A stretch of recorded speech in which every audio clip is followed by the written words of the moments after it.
Et vous avez donc ces pancartes, voilà, justice pour George Floyd, une semaine après ce qui s'est déroulé. L'ambassade des États-Unis, il est juste là, alors vous ne voyez pas forcément l'image, mais il est juste derrière ces arbres. On n'est pas très loin du secteur, notamment aussi de l'Elysée. Place de la Concorde, hein, c'est là où se trouve l'ambassade des États-Unis. Ils ont donc eh bien, symboliquement déposé un genou à terre. C'est cette image qu'on voit depuis quelques jours maintenant également aux États-Unis.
Bonjour monsieur, je peux peut-être vous poser une petite question? Nous dire voilà pourquoi vous avez voulu venir devant l'ambassade des USA rendre hommage à George Floyd. D'accord. Parlons bien fort s'il vous plaît. Ok, d'accord, je ne peux pas rien. Une fois, déjà je suis militant SOS Racisme. Et si on a voulu venir devant l'ambassade des États-Unis, c'était pour protester contre le climat de violence policière. Aussi bien là-bas qu'ici, parce qu'ici ça fait écho à tous les problèmes qu'on a déjà entre le rapport avec la police et la population. Il y a énormément de bavures aussi en France. Très peu sont sanctionnés par la loi, alors qu'elles devraient normalement. Et on veut que l'État puisse nous entendre et qu'ils prennent ce problème à bras le corps, qu'ils le prennent vraiment au sérieux, qu'ils cherchent à le résoudre ou d'être constamment dans le déni et à éviter le sujet. Voilà, très bien, merci à vous monsieur. Merci. Voilà, oui, donc vous avez à peu près 60-70 personnes qui sont venues ici à l'appel de différentes organisations. Et là, vous voyez, à l'instant, vous avez les forces de l'ordre qui viennent tout juste d'arriver sur place. Ce sont les Bravem, ce sont ces policiers à moto qui sont en train d'arriver juste ici. Cette action, donc, elle est à l'initiative de plusieurs collectifs, l'UEJF, l'Union des étudiants juifs de France, SOS Racisme. On a notamment vu plusieurs personnalités présentes comme Audrey Pulvar.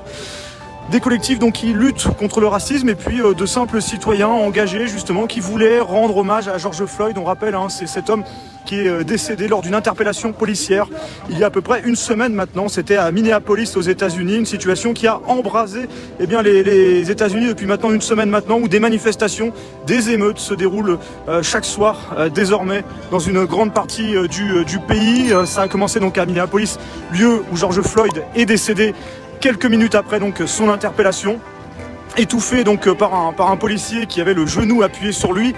Il n'a pas pu respirer, c'est pour ça que vous voyez sur ces pancartes ce qui est marqué juste ici, pardon, je vais montrer à l'image, pardon. I can breathe, ce qui veut dire je ne peux plus respirer. Peut-être un petit mot, Dominique Sopo, très rapide, on est en direct sur Brut, nous expliquer pourquoi justement cette action aujourd'hui.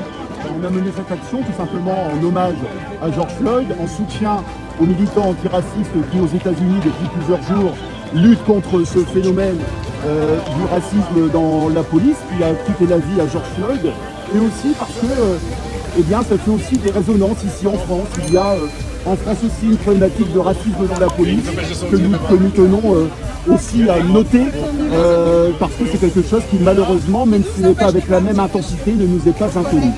Très bien, merci beaucoup. Voilà, alors à l'instant, oui, les forces de l'ordre sont donc en train d'intervenir ici. Vous avez donc les Bravem appuyés par des policiers qui sont juste derrière également, qui sont en train de faire évacuer les lieux. Mais voilà, plusieurs membres des forces de l'ordre qui sont arrivés ces dernières minutes et qui donc font que les militants vont devoir quitter la zone plus rapidement qu'ils ne le souhaitaient. Eux souhaitaient une dispersion à 18h45.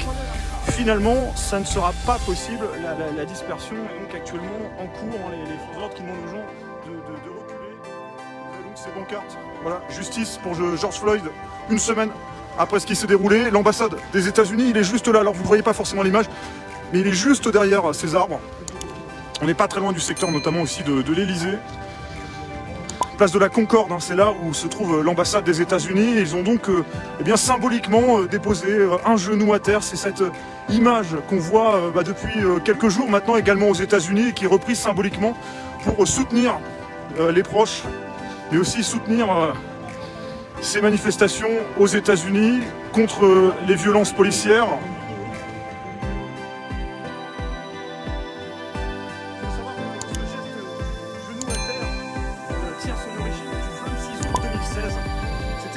Quarterback des San Francisco, Colin Kaepernick, qui avait décidé de s'agenouiller avant un match, alors que l'hymne américain résonnait dans le stade de San Diego. Donc, et c'était pour dénoncer les maux qui sont dans la société américaine, et notamment ceux des violences policières à l'époque qui avaient été évoqués par ce geste-là. Ça remonte à 4 ans déjà, et ce geste très symbolique, on le voit repris un petit peu partout. On a pu voir notamment dans le championnat allemand le joueur Marcus Thuram qui a posé un genou à terre après avoir marqué son but. On a pu voir également aujourd'hui les joueurs de l'équipe de Liverpool de football qui se sont rassemblés autour du rond central et ont posé également un genou à terre en soutien à ce mouvement Black Lives Matter.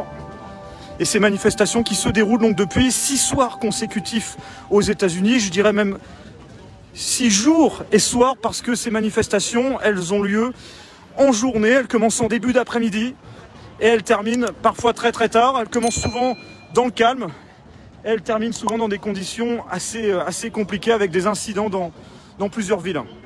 Donc là vous voyez les forces de l'ordre qui sont intervenues extrêmement rapidement, hein, vous les voyez à l'image. Un secteur où des gendarmes et des policiers sont déjà présents de base parce qu'il y a l'ambassade des États-Unis qui est extrêmement surveillée, mais aussi l'Elysée. Il faut savoir que l'Elysée se trouve à quelques centaines de mètres derrière le parc que vous avez à l'image. C'est donc un périmètre qui est extrêmement surveillé. Vous avez donc ces militants, hein, je disais environ 60, entre 60 et 80. On va peut-être essayer d'avoir d'autres réactions. Noémie, bonjour. On est en direct sur Brut, Noémie Malheur de l'Union des étudiants juifs de France. Voilà une petite réaction, nous expliquer pourquoi cette action aujourd'hui en parlant un peu plus fort parce qu'il y a un peu de bruit. C'était très important pour nous en tant qu'Union des étudiants juifs d'être là, de pouvoir dénoncer ce qui s'est passé aux États-Unis, de le faire de façon pacifique et de pouvoir faire entendre cette voix-là aussi en France en tant qu'organisation antiraciste et d'être de nombreux militants de l'Union des étudiants juifs de France présents aujourd'hui. Ah, les policiers sont intervenus très rapidement. Ils sont intervenus rapidement, mais on a pu quand même faire cette action, la faire symboliquement, faire entendre cette voix-là. Donc ils sont intervenus, mais on a quand même pu dire qu'on manifestait contre ce qui s'est passé aux États-Unis aujourd'hui. Il y a le symbole du genou à terre qui est important. Oui, le symbole du genou à terre qui est devenu aux États-Unis et partout dans le monde le symbole de cet acte raciste, de ce meurtre en plein direct qui a eu lieu aux États-Unis et le faire en tant qu'organisation. De se décaler à l'ombre parce que j'ai peur que le téléphone chauffe un peu trop. Voilà. Organisation antiraciste, qu'on soit de n'importe quelle religion, de n'importe quelle couleur, c'est en tant qu'être humain, en tant que citoyen, qu'on vient dénoncer aujourd'hui ce qui s'est passé aux États-Unis. Finalement, ce qui se passe aux États-Unis, ces manifestations derrière, ça dit quoi un peu de notre société? Ça dit la haine, ça dit la peur de l'autre, ça dit la méconnaissance de l'autre, et aux États-Unis, c'est aussi quelque chose de plus systémique, et finalement, là, on a l'impression que ce qui se passe, c'est que ce qui qui était systémique, ce qui devenait quasiment ordinaire, est devenu extraordinaire, est devenu plus supportable.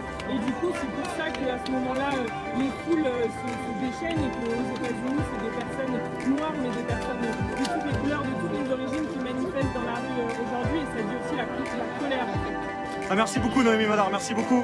Voilà, on est toujours en direct sur Brut, hein, vous voyez donc à l'image ici, donc les policiers qui sont intervenus extrêmement rapidement, tout juste l'action terminée. Ce sont donc les bravem que vous voyez donc à l'image, et ces policiers donc, en moto, soutenus par plusieurs policiers qui étaient manifestement dans le dispositif de sécurisation autour de l'Elysée ou des commissariats aux alentours, qui sont venus assister donc ces policiers qui sont arrivés ici. Alors là, ce que vous voyez donc à l'image, c'est que ils ont repoussé les...